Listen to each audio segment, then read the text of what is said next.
sini saya akan membahas mengenai risiko utama yang dihadapi oleh PT Niramas Utama Tbk. Setiap perusahaan tentu memiliki berbagai risiko yang dapat mempengaruhi kegiatan operasional maupun kinerja keuangannya. Oleh karena itu, pada saat perusahaan menyusun prospektus untuk melakukan IPO, perusahaan juga wajib menjelaskan berbagai risiko yang mungkin terjadi agar calon investor dapat memahami tantangan yang akan dihadapi perusahaan di masa mendatang. Berdasarkan prospektus PT Niramas Utama Tbk, terdapat beberapa risiko yang cukup penting. Namun, menurut saya ada 3 risiko yang paling besar pengaruhnya terhadap keberlangsungan usaha perusahaan. Risiko yang pertama adalah risiko ketersediaan dan fluktuasi harga bahan baku. Seperti yang kita ketahui, PT Niramas Utama Tbk bergerak di industri makanan dan minuman, khususnya produk jeli, nata de coco, puding, dan berbagai produk olahan lainnya. Dalam proses produksinya, perusahaan sangat bergantung pada bahan baku seperti gula, kelapa, bahan pengental, bahan tambahan pangan, kemasan plastik, serta berbagai bahan penunjang lainnya.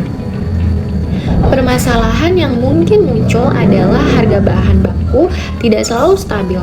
Harga dapat meningkat karena inflasi, perubahan nilai tukar rupiah, gangguan pasokan, perubahan cuaca maupun kondisi ekonomi global. Apabila harga bahan baku meningkat secara signifikan, maka biaya produksi perusahaan juga akan meningkat. Jika perusahaan tidak mampu menaikkan harga jual produknya karena pesaing pasar, maka keuntungan perusahaan dapat menurun. Sebaliknya, apabila perusahaan menaikkan harga jual terlalu tinggi, konsumen mungkin akan beralih ke produk pesaing yang menawarkan harga lebih murah. Oleh karena itu, perusahaan harus mampu menjaga keseimbangan antara biaya produksi dan harga jual produknya. Risiko kedua adalah risiko distribusi dan logistik.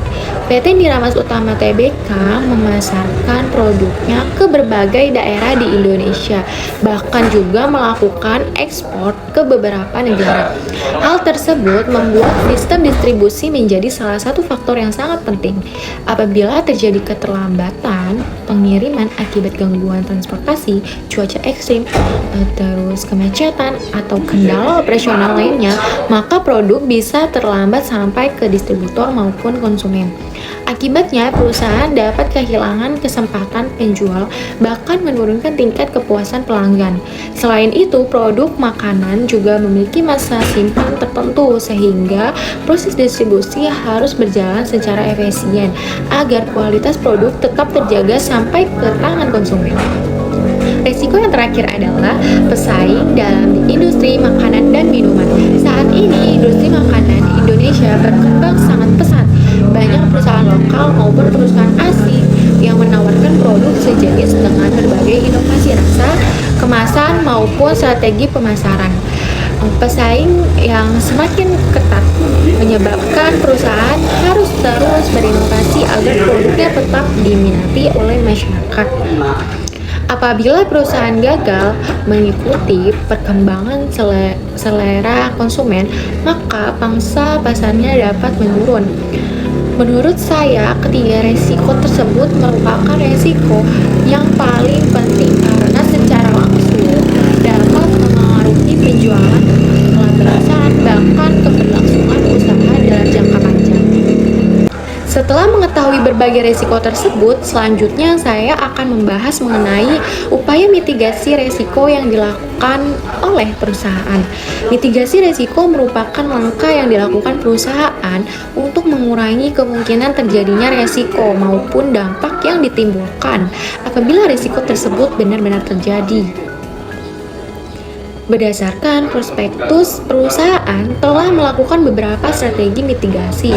Yang pertama adalah menjaga hubungan kerjasama dengan pemasok bahan baku.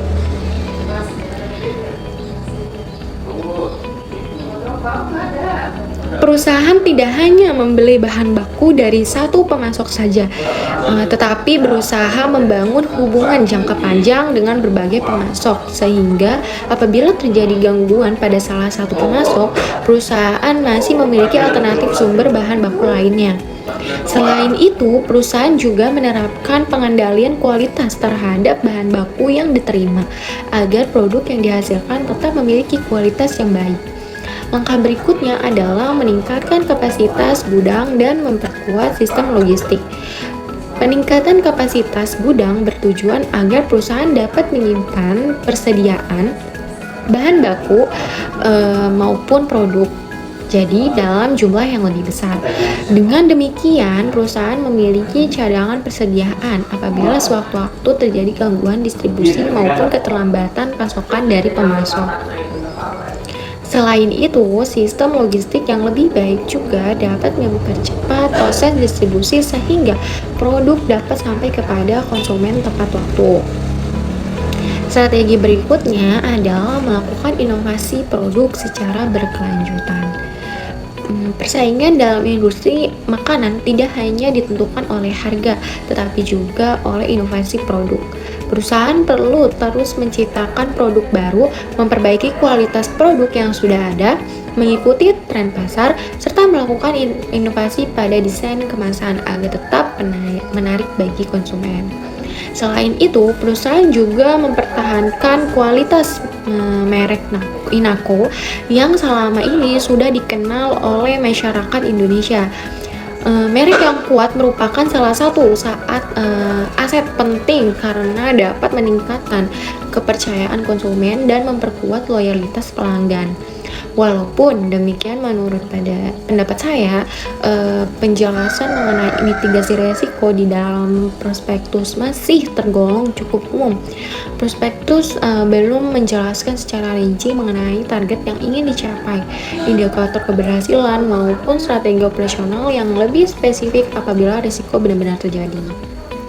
Misalnya, perusahaan belum menjelaskan batas maksimal kenaikan harga bahan baku yang masih dapat ditoleransi, strategi lindung nilai terhadap resiko nilai tukar, ataupun rencana darurat apabila terjadi gangguan distribusi dalam jangka panjang.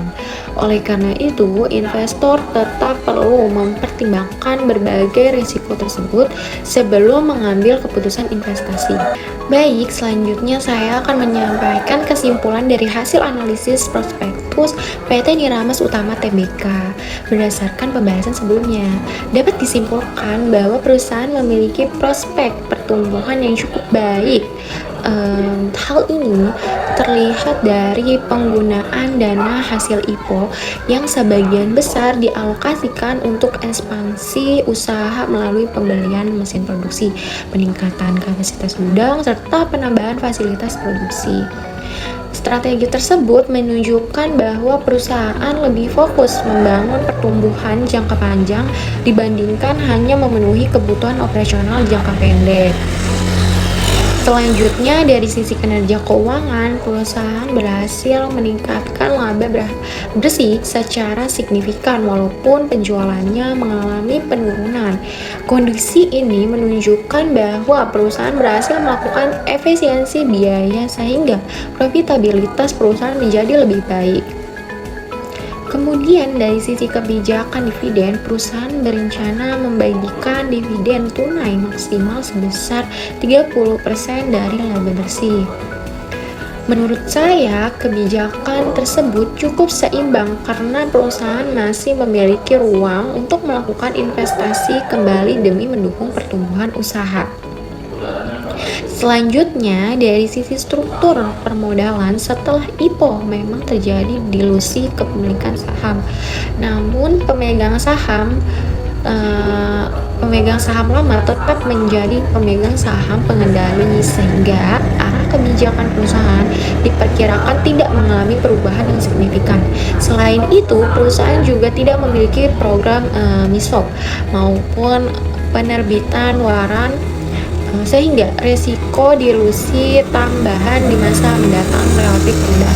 Meskipun demikian, perusahaan tetap menghadapi beberapa tantangan seperti fluktuasi harga bahan baku, resiko distribusi, serta persaingan industri makanan yang semakin ketat. Apabila perusahaan mampu mengelola resiko-resiko tersebut dengan baik, maka peluang pertumbuhan perusahaan di masa depan masih cukup menjanjikan.